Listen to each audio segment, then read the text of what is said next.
how's it going? So, Chesapeake Piper here, checking in with you. So it's going to be the rather brief tobacco of the month review.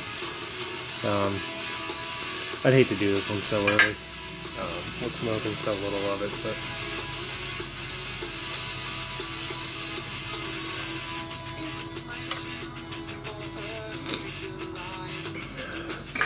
so what happens to be for this month? Dunhill Mixture 965. What it looks like? Yeah, I've only had 4 or 5 bowls of those at most, and they were pretty small bowls.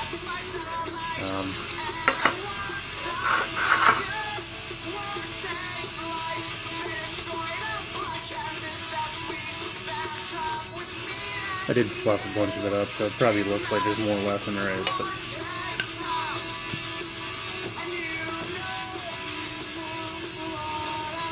damn freehand got caught up in my freaking lighter. I couldn't move it. Alright, so blend. I'm looking at it. Virginia's in there.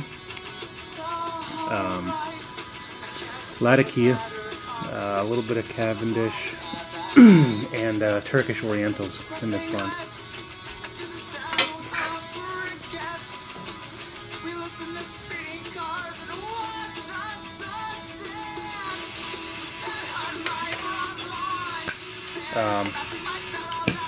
So my initial impression, the very first time I smoked it,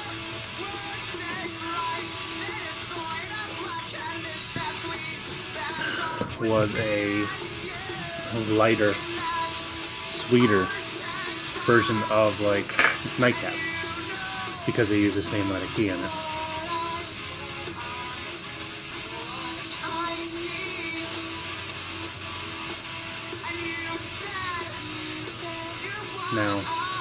Now that I've smoking in my JM Boswell fan. If I were to give you, now that I've had a couple bowls of it, I have a little bit different impression. Still not sure ultimately if I will buy much more of this. I have a feeling at some point in my life there's gonna be like, oh yeah, I can go for that. That's, taste change. Like lately, I'm not that much into English. I'm huge on vapors right now.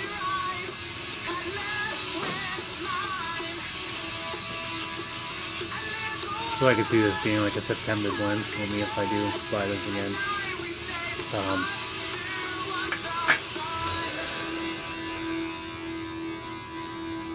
The music too loud? Turn it down a bit. All this is actually my own band, so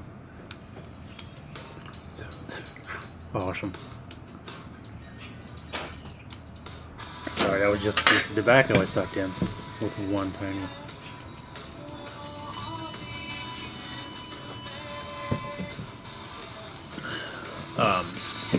So back to the blend.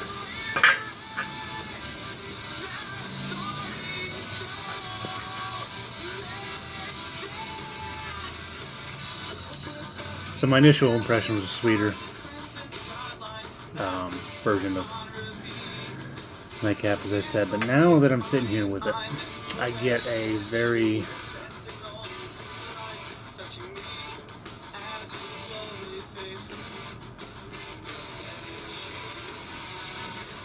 great taste of leather. Very leathery kind of tasting. Maybe kind of like an old picture this. Say you're in the 1800s. Lamplit room, dark, kind of like a colonial house, and you're in a study. Table here, get your pipe, whatever you're drinking.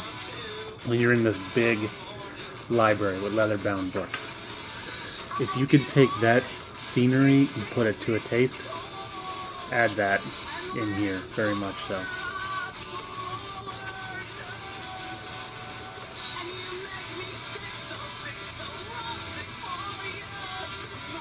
if I could actually take the name of any other tobacco and replace it with this, I would call this Haunted Bookshop. It really just gives you that kind of like dark, dreary, not dreary so much, but dark, relaxed, lamplit, kind of flickering light, warmth, and maybe that touch of chill in the air with the sweetness from the Virginias.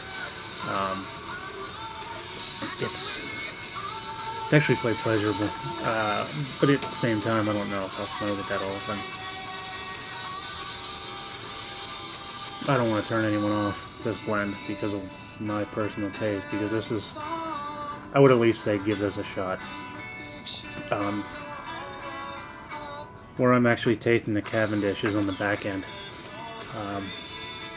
Even still, I can still taste the Cavendish, that sweetness to it, but not like overly, like not a bright sweetness, but like a warmer sweetness.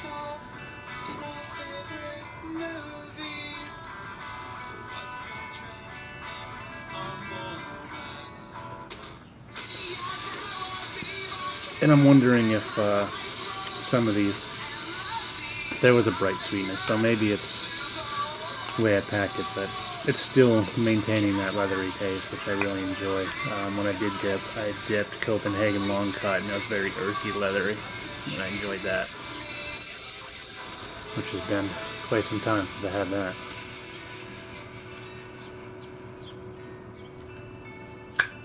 I will say, in my Chris Morgan Blackjack pot, it was a little sweeter tasting. So, if you want sweeter, maybe you should go with the narrower bowl.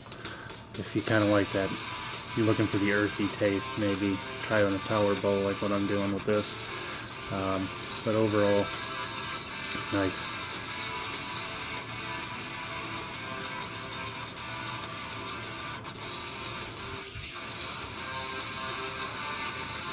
A little spicy there.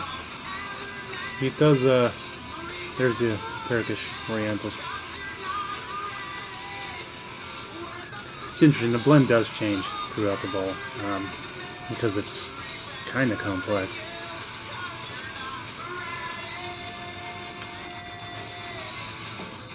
There's the light draw was a lot of key in that.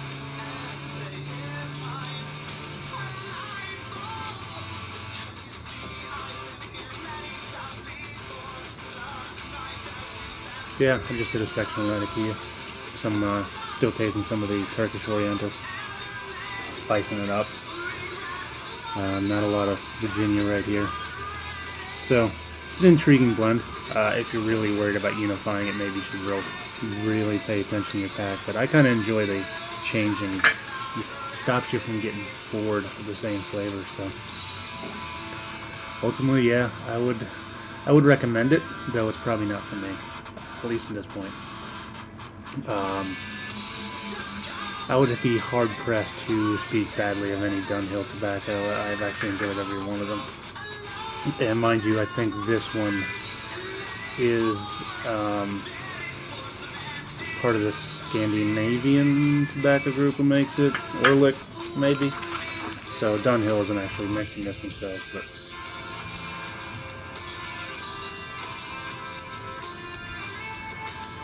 yeah, it's alright. For me, it's alright. Not sure. So, yeah, it's definitely kind of like you say, they don't make it.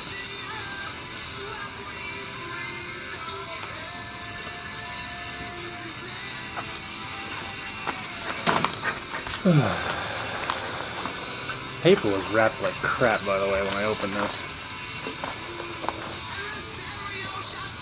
That's really a moot point when I'm buying tobacco, but I figured I would need to say something. Let's see. Yeah, made in Denmark. So, what is that, Orlik? Anyways, that's what I got, YouTube. Sorry it's a little long, but it is a complex blend. Just quite enjoy it. Well, like I said, I'm enjoying it right now, so I'm giving you a very mixed review. It's not fair.